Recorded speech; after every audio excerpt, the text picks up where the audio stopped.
My name is Emily Carter. I was 25 years old the day I got married, without a single member of my family in attendance. Not my parents, not my sister, not even my grandmother. 8 seats in the front row had been reserved for them. 8 seats stayed empty. And while I stood at the altar trying not to cry, my family was smiling for photos on a yacht somewhere off the coast of Italy. My mother later called it an unfortunate scheduling conflict. My father said they would make it up to me. My sister said I was being dramatic. But 3 months later, I discovered something that made those empty seats seem insignificant. Because the vacation wasn't the real betrayal. The real betrayal was what they used to pay for it. And by the time my family realized I knew the truth, it was already too late. The story started 6 months before my wedding. I lived in Knoxville, Tennessee. I taught 3rd grade at a public elementary school. It wasn't glamorous work. Nobody becomes a teacher to get rich. But I loved it. I loved watching children learn. I loved seeing shy students gain confidence. And I loved knowing that even on difficult days, I was doing something that mattered. My fiancé, Ethan, worked as an electrician. We met at a church volunteer event when I was 22. 3 years later, he proposed during a picnic at Lakeshore Park. Nothing extravagant, just Ethan, a ring, and a nervous smile. It was perfect. We started planning our wedding almost immediately. Not a luxury wedding, not a social event, just a simple celebration with the people we loved. 45 guests, a small church, a reception hall rented from a local community center. Everything within our budget. Or at least, that was the plan. The problem was my family, specifically my younger sister Madison. Madison was 23, beautiful, outgoing, confident. The kind of person who could walk into a room full of strangers and have everyone laughing within 10 minutes. People adored her, especially my parents. Growing up, Madison was always the priority. If she wanted something, she usually got it. If she made a mistake, there was always an excuse. If I succeeded, it was expected. If Madison succeeded, it was celebrated. I learned to live with it. At least, I thought I had. The first warning sign came when we announced our wedding date. My parents invited Ethan and me over for dinner. The 4 of us sat around their dining room table, eating roast chicken while discussing wedding plans. My mother smiled politely. My father nodded occasionally. Madison spent most of the evening scrolling through her phone. Then suddenly she looked up. Oh no. Everyone turned toward her. What? My mother asked. Madison frowned dramatically. That's the same week as my Italy trip. The room went silent. I remember exchanging a confused glance with Ethan. What Italy trip? I asked. Madison looked surprised. I thought Mom told you. My mother immediately avoided eye contact. My stomach tightened. Told me what? Madison set her phone down. Ryan's family rented a yacht for 2 weeks. We're all going to Italy this summer. Ryan was Madison's boyfriend. His family owned several successful car dealerships. They had money. A lot more money than we did. That's nice, I said carefully. What does that have to do with my wedding? Nobody answered immediately. Then my father cleared his throat. Well, I felt my chest tighten. Well, what? My mother finally spoke. The trip dates can't be changed. I stared at her. And? She gave me a helpless smile. The wedding date can. For a moment, I honestly thought she was joking. She wasn't. I looked at Ethan, then back at my parents. We booked the church 6 months ago. My father nodded. I know. We paid deposits. I know. Invitations are already being designed. I know. I couldn't believe this conversation was happening. Madison rolled her eyes. It's not a big deal, Emily. Not a big deal. The phrase hit me like a slap. My wedding wasn't a big deal, but a vacation was? Ethan reached for my hand under the table. His finger squeezed mine gently, a silent reminder to stay calm. I took a breath. No. The room became quiet. My father looked surprised. No? We're not changing the wedding date. Madison immediately crossed her arms. Seriously? Yes, seriously, my mother sighed. You could be more flexible. I laughed, not because anything was funny, because I genuinely didn't know how else to react. Flexible. I had spent months planning, saving, working overtime tutoring students after school, and somehow I was the unreasonable one? The dinner ended awkwardly. Ethan and I left 20 minutes later. The moment we got into the car, he turned toward me. They aren't actually considering missing it, right? I wanted to say no.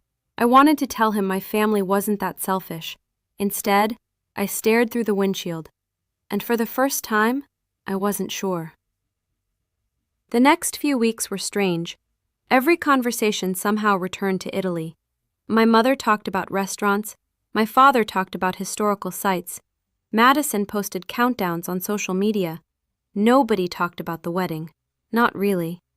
Whenever I brought it up, the subject changed. At first I told myself I was imagining things. Then reality became impossible to ignore. One evening my mother called while I was grading spelling tests. Have you thought about moving the date? I closed my eyes. There are 7 weeks left. So everything is booked. People reschedule weddings all the time. I set my red grading pen down. Mom! What? If Ethan and I moved our wedding for every inconvenience, we'd never get married. Silence. Then she said something I'll never forget. You're making this harder than it needs to be. I hung up before I said something I'd regret. A week later, I received my answer. Not from my parents, from Madison. She posted a photo online. Plane tickets, 4 tickets. My father, my mother, Madison, Ryan. Departure date, 3 days before my wedding. Return date, 4 days after. I stared at the screen for a long time. Then I put my phone down. Because for the first time, the situation was undeniable.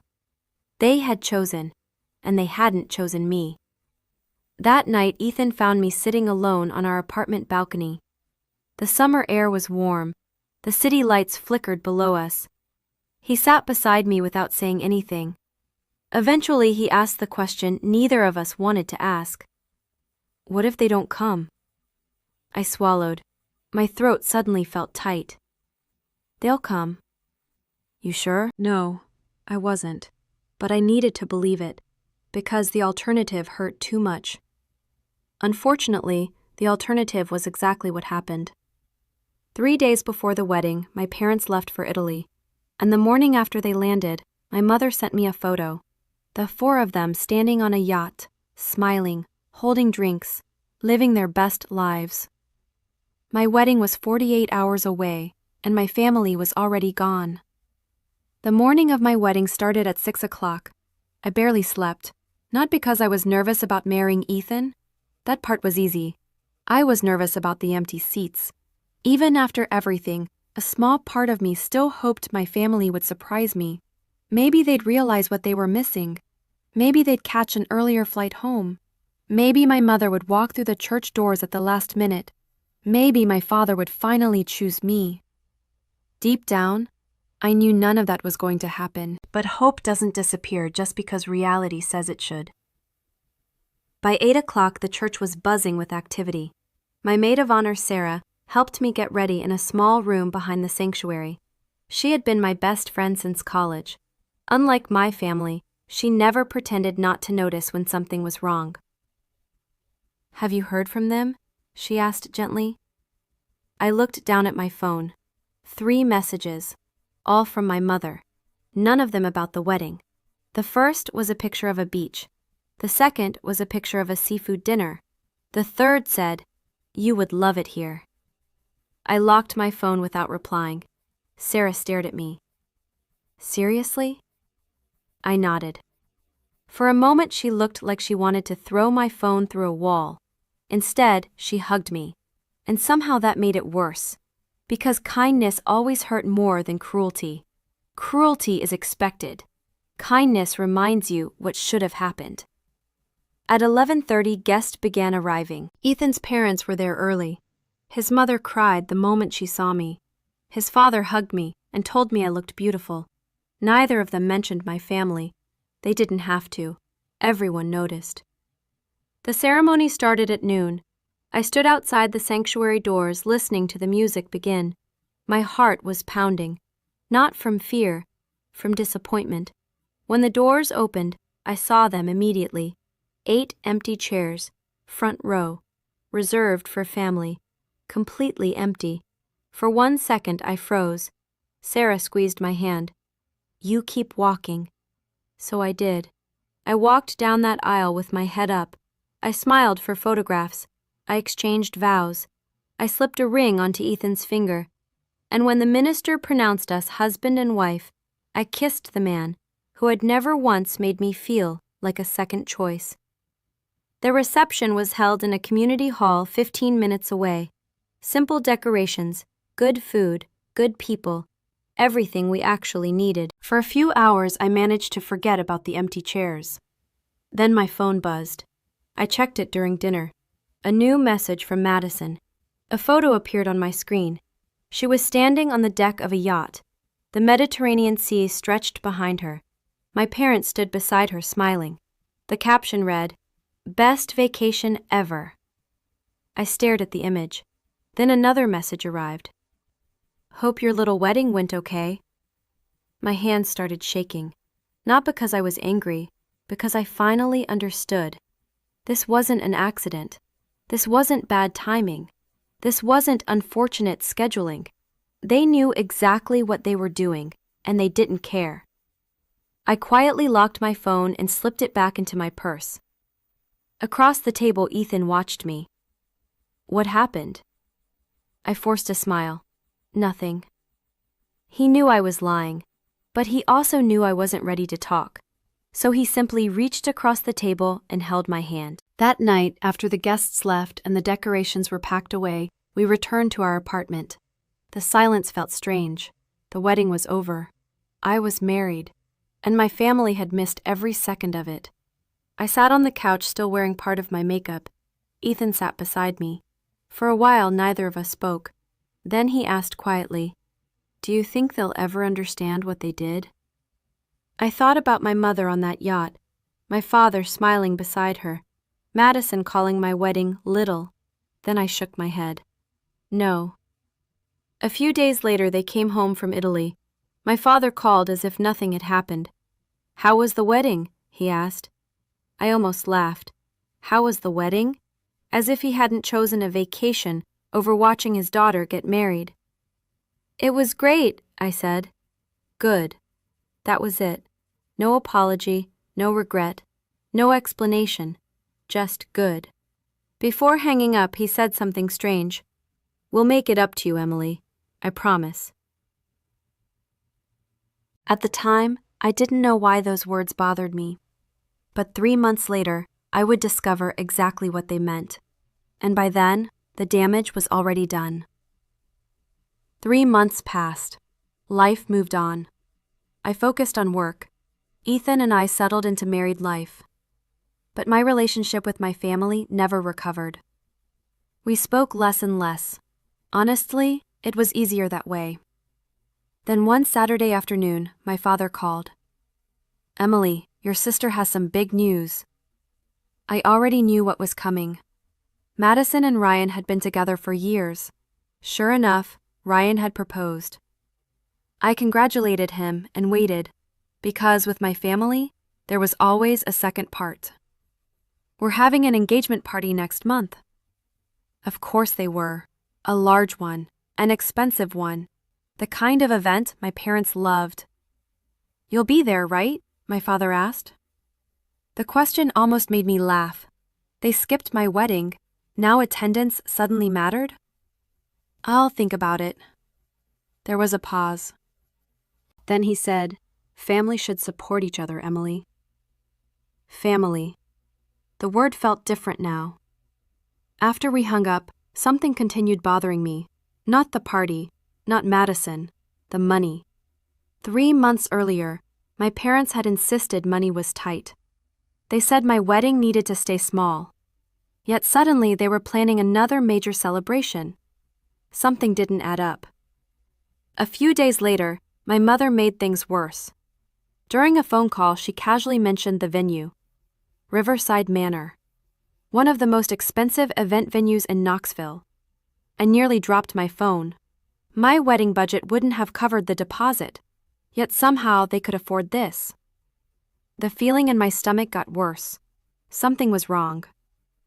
A week later, I stopped by my parents' house to pick up a box of childhood photos. My mother wasn't home. My father was working in the garage. He told me to grab the box from his office. I found it on a shelf beside a filing cabinet. While reaching for it, several envelopes slipped from an open drawer. They scattered across the floor. I bent down to pick them up, then froze. My name was printed on every envelope. Emily Carter, my old address. Confused, I picked one up. Bank statements. Then another, and another. All bank statements, all unopened. My stomach tightened. I checked the return address. The family savings account. The same account my father convinced me to contribute to when I started teaching. $200 every month for 5 years. I stared at the envelopes. I had never received a single statement, not one. My father always told me he handled everything, that there was nothing to worry about. For the first time, I seriously questioned that. I carefully returned the envelopes exactly where I found them. Then I took the photo box and left. The entire drive home, my thoughts raced. Maybe there was an explanation. Maybe there was a mistake, but deep down, I didn't believe either of those things. That night, I sat at my kitchen table, reviewing old financial records. One fact became painfully clear.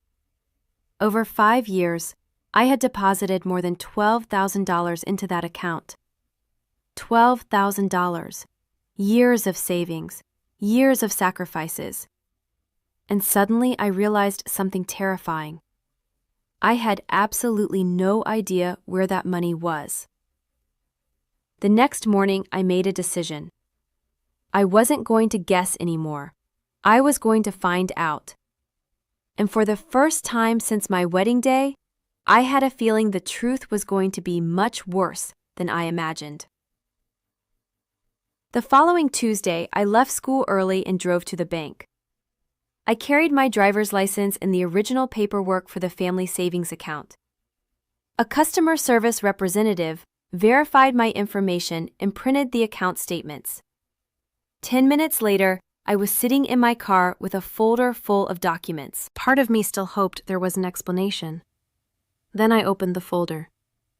The first few pages looked normal. Monthly deposits, interest payments, routine activity. Then I reached the months leading up to my wedding, and everything changed. Large withdrawals appeared one after another, thousands of dollars at a time. The account balance had been shrinking for months. By the final statement, almost everything I had contributed was gone. I checked the transaction details. The first payment was to a luxury travel company. The second was to a resort booking service in Italy. My stomach dropped. The vacation. I kept reading.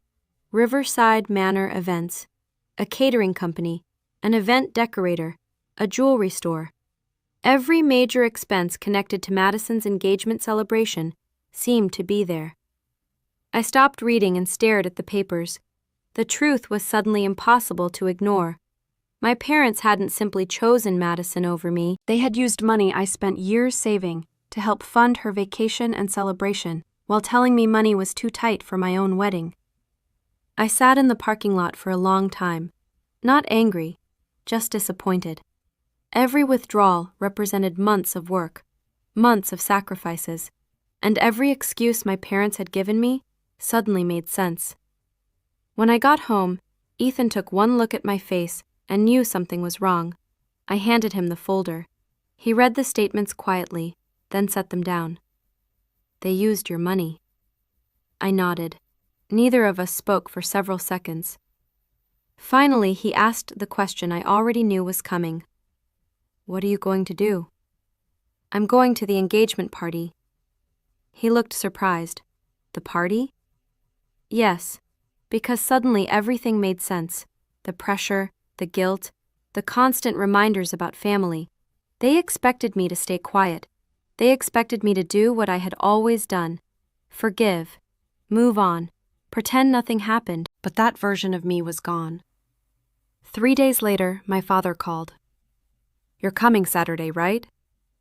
I looked at the highlighted statements sitting on the kitchen counter. Every withdrawal clearly marked, every date impossible to explain away. "Yes," I said. "I'll be there." He sounded relieved.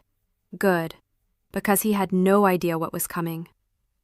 After I hung up, Ethan looked across the room. "You have a plan?" I closed the folder. Mom and Dad spent years telling me family matters. I glanced down at the evidence.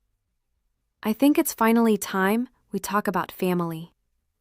For the first time since my wedding day, I felt completely calm.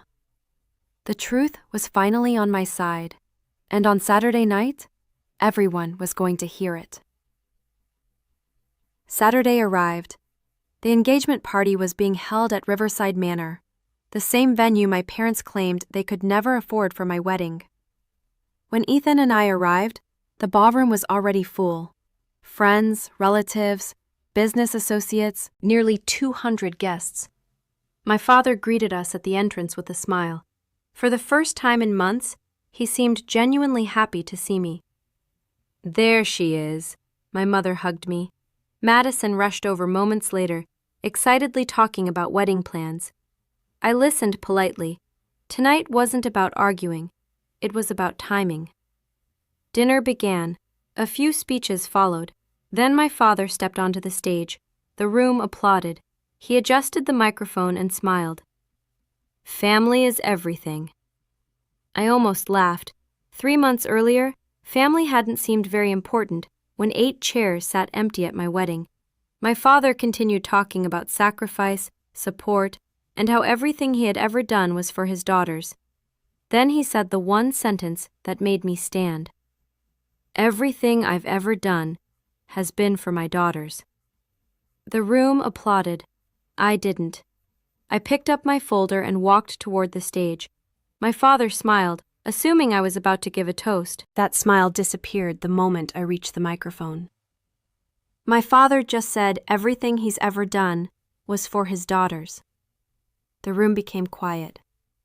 So, I think everyone deserves to hear the full story. My father immediately stepped forward. "Emily." I ignored him. 3 months ago, my parents skipped my wedding and went to Italy instead. A murmur spread through the crowd. I opened the folder. 5 years ago, I began contributing to a family savings account. My mother's face went pale. I pulled out the statements. Over 5 years, I contributed more than $12,000. The room went silent. 3 months ago, I discovered most of that money had been withdrawn. My father tried to interrupt. I continued. Some of those withdrawals paid for the Italy vacation my parents chose over my wedding. I turned another page. Others paid for this engagement party. Several guests exchanged shocked looks. Madison stared at me in disbelief. I looked directly at her. "I don't blame you." Her eyes filled with tears. "I don't think you knew." She slowly shook her head. "No, I didn't." And I believed her. The problem was never Madison. The problem was 2 parents who spent years treating one daughter like a priority and the other like an obligation. My father grabbed the microphone. "That's not what happened." But even he didn't sound convinced. I held up the statements. "These are bank records." That ended the argument. Facts are difficult to fight, especially when they're printed on paper. I looked at the crowd, then at my parents. "I didn't come here to ruin this party." My voice remained calm. "I came because I spent years staying quiet. I paused. And staying quiet never changed anything. Nobody spoke. Nobody defended them. For the first time in my life, my parents were alone with the consequences of their choices. Then Madison stood. Tears streamed down her face. She looked at our father. "Is it true?" He didn't answer. "Did you use her money?" Still nothing. That silence told everyone everything. Madison looked devastated. Ryan quietly stood beside her. My mother began crying, and my father suddenly looked older than I had ever seen him. I closed the folder. The truth had already done its job. Nothing else needed to be said. Ethan met me near the exit. As we reached the doors, I heard my father call my name. I stopped. For a few seconds, neither of us spoke. Then he finally said it. I was wrong. I closed my eyes, not because I was emotional, because I was tired. Tired of excuses, tired of promises, tired of being someone's second choice. When I finally answered, my voice was calm. I know. Then Ethan and I walked out. 10 days later, every dollar was returned. Not because my father wanted to do the right thing, because he had run out of ways to avoid it. Madison called the following week. For the first time in years, we had an honest conversation. Not as the favorite child and the forgotten child, just sisters. My relationship with my parents never fully recovered. Some things don't. Trust is easy to lose and difficult to rebuild. But I wasn't angry anymore, because anger keeps you connected to people who hurt you, and I was finally free. The biggest lesson wasn't about money. It wasn't about weddings. It was this.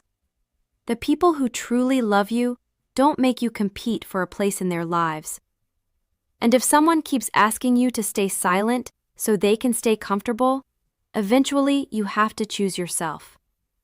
My parents skipped my wedding for my sister's vacation, but in the end, they lost something far more valuable than a trip. They lost the version of me that was willing to accept being treated like I didn't matter. And that version was never coming back.